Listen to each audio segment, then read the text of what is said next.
Mark 11. Now when they came near Jerusalem, to Bethphage and Bethany, at the Mount of Olives, he sent out 2 of his disciples, and he said to them, Go into the village opposite you, and as soon as you have entered it, you will find a colt tied, on which no one has sat. Loose it and bring it. And if anyone says to you, Why are you doing this? Say, The Lord has need of it, and immediately he will send it here. So they went their way, and found the colt tied by the door outside on the street, and they loosed it. And some of those who stood there said to them, What are you doing, loosing the colt?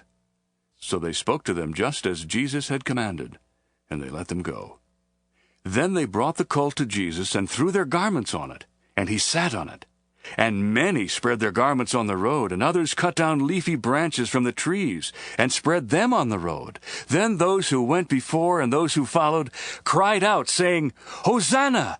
Blessed is he who comes in the name of the Lord. Blessed is the kingdom of our father David that comes in the name of the Lord. Hosanna in the highest. And Jesus went into Jerusalem, and into the temple. So when he had looked around at all the things, as the hour was already late, he went out to Bethany with the 12. Now the next day, when they had come out from Bethany, he was hungry. And seeing from afar a fig tree having leaves, he went to see if perhaps he would find something on it.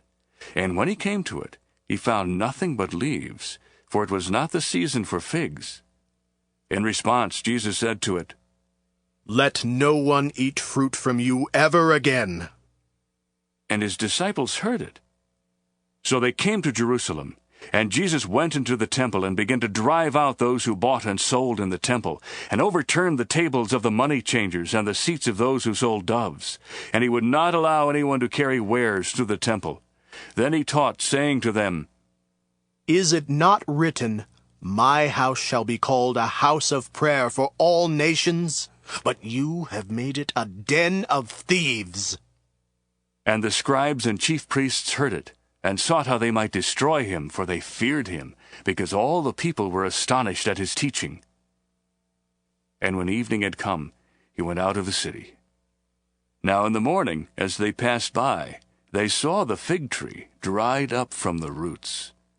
And Peter, remembering, said to him, Rabbi, look!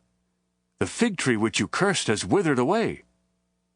So Jesus answered and said to them, Have faith in God. For assuredly I say to you, whoever says to this mountain, Be removed and be cast into the sea, and does not doubt in his heart, but believes that those things he says will come to pass, he will have whatever he says. Therefore I say to you, whatever things you ask when you pray, believe that you receive them, and you will have them. And whenever you stand praying, if you have anything against anyone, forgive him, that your Father in heaven may also forgive you your trespasses. But if you do not forgive, neither will your Father in heaven forgive your trespasses. Then they came again to Jerusalem. And as he was walking in the temple, the chief priests, the scribes, and the elders came to him. And they said to him, By what authority are you doing these things? And who gave you this authority to do these things? But Jesus answered and said to them, I will also ask you one question. Then answer me, and I will tell you by what authority I do these things. The baptism of John, was it from heaven or from men? Answer me. And they reasoned among themselves, saying, If we say from heaven, he will say, Why then did you not believe him? But if we say from men, they feared the people, for all counted John to have been a prophet indeed. So they answered and said to Jesus, We do not know. And Jesus answered and said to them, Neither will I tell you by what authority I do these things.